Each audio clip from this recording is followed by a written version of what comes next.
Hello everyone and welcome back to my channel Edmond Mindaros, and for today's quick tutorial, and I'm going to show you guys on how to resolve if you're coming across an issue when running the Windows diagnostic and it says that the connections between your access point, router or cable modem and the internet is broken.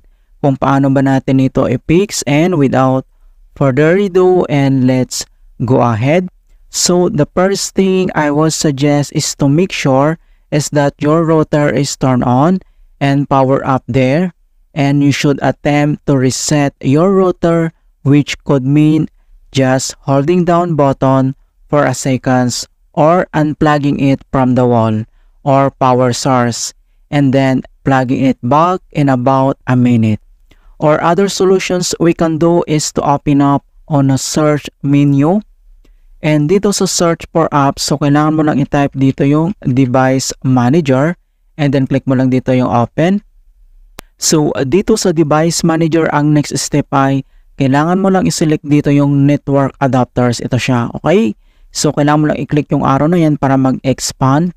And then kailangan lang natin i-update yung ating Intel Wi-Fi, okay?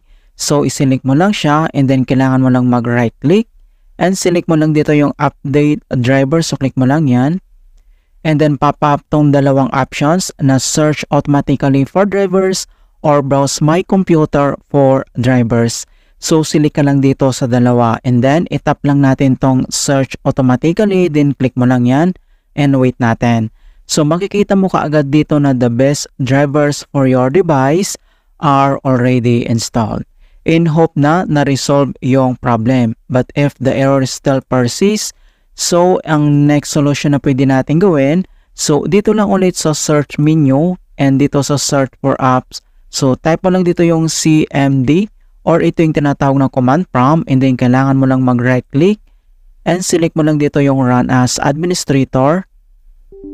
If you receive user account control, and then i-click mo lang dito yung yes. And dito sa administrator command prompt ay kailangan lang natin i-enter yung command keyword na ipconfig space / DNS. Ayan. So, kailangan mo lang i-type yung command keyword na ipconfig space / DNS. So, one word yan. And then, press mo lang yung enter. And then, makikita mo na dito na successfully flash the DNS resolver cache. And next command keyword na kailangan natin i-type. So, i-type mo lang yung NATSH space WNSAC space reset. Ayan.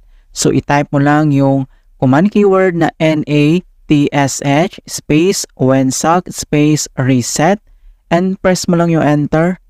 And then, makikita mo na dito yung successfully reset the WNSAC catalog. So, you must restart the computer in order to complete the reset.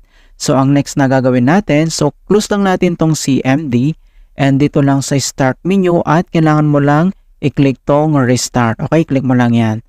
Alright, so ganoon lang po kasimple on how to fix the connections between your access point, router or cable modem and internet is broken.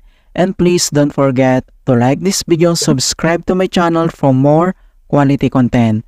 Thank you guys and see you in my next tutorial.